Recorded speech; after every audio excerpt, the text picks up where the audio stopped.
Okay, can I just quickly, there's lots of great issues there, and the question about tenure as well. In Canada and the United States, there has been, especially in the last 20 years, but for a long, long time, this notion of home ownership is the best form of housing, and everyone should be pushed that way. And we actually have massive subsidy programs for home ownership.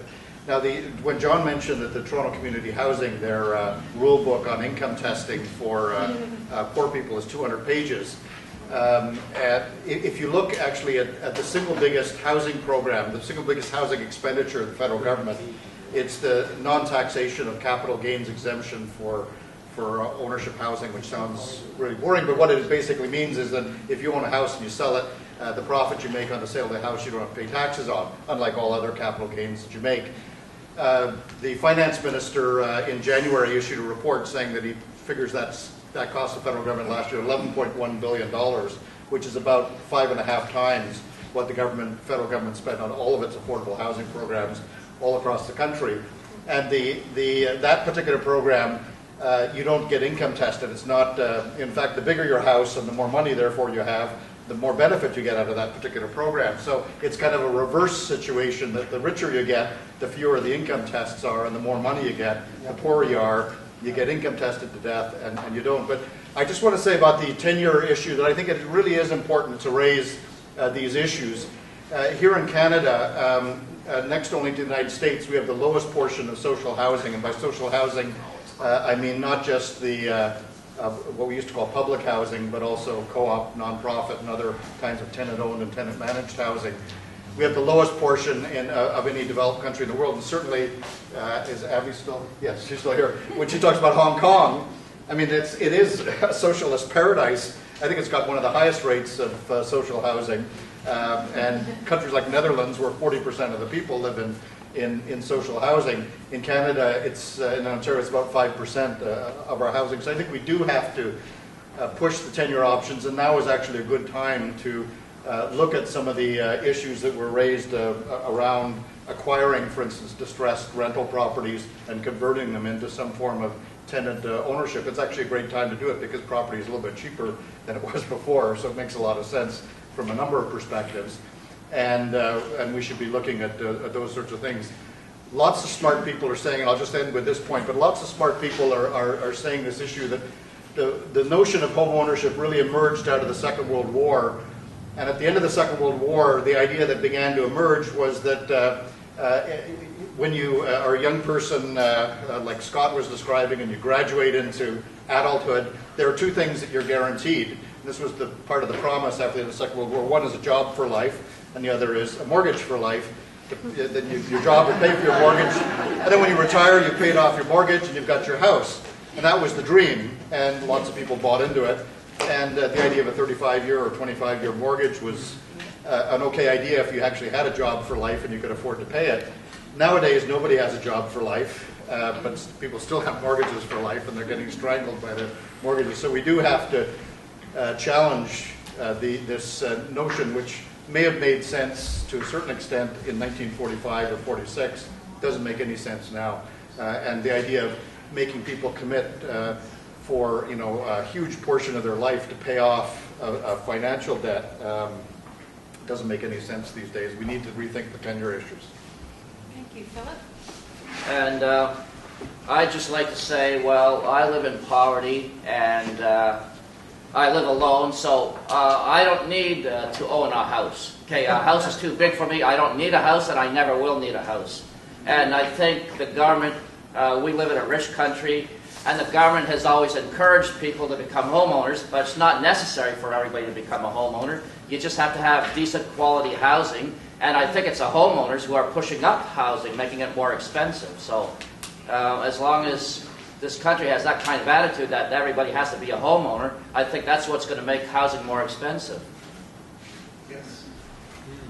John, and then Avi, and then Linda. Ooh, this is getting lots of... I'd just like to comment on the seniors issue, and especially seniors who, someone who, for example, would be on ODSP, and then they turn 65. Well, what happens in that situation for most seniors who are not in public housing or don't have a particular disability? there's sort of a windfall that you get because OAS, GIS, and gains is higher than the ODSP program, so many are better off. But if you're a person with a disability living in public housing and subsidized housing, and you turn 65, you immediately lose your mandatory special necessities that you would get from ODSP, and then you have to start paying for those things on your own.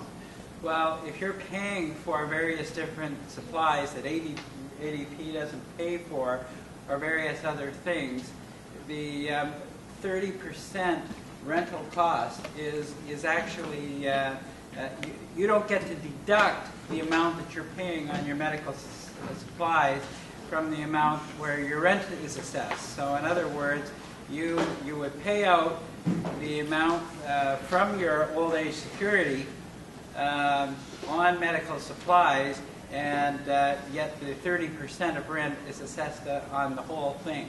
So there's sort of a double jeopardy that occurs when you're a senior, and you might have seen a story by in the Star by Laurie Montserrat maybe a month or two ago about a woman who was in this exact situation. So it seems that one of the very small things that could be done in terms of relief under the housing review would be to say if someone has to pay for necessary medical supplies, that they not count that into the amount of money for the rental amount. So if people are still okay about small things being done, there's a small thing that can be done. Thank you. Amy? I know I'm not a socialist, so I do believe in home ownership, but I don't believe in, I was in Oakville the other day, I was just like driving by these like huge, gigantic houses with like, I don't know, like half an acre of land. And I think that's part of the issue, that in fact, our land, well, I mean, apart from the whole fact that we stole the land from the Aboriginal people, but putting that aside, that the whole land is not shared equally, so that some people own like 100,000 square feet home that they don't need, where others are stuck in, like a one-bedroom little tiny apartment, or not even an apartment, or just a room.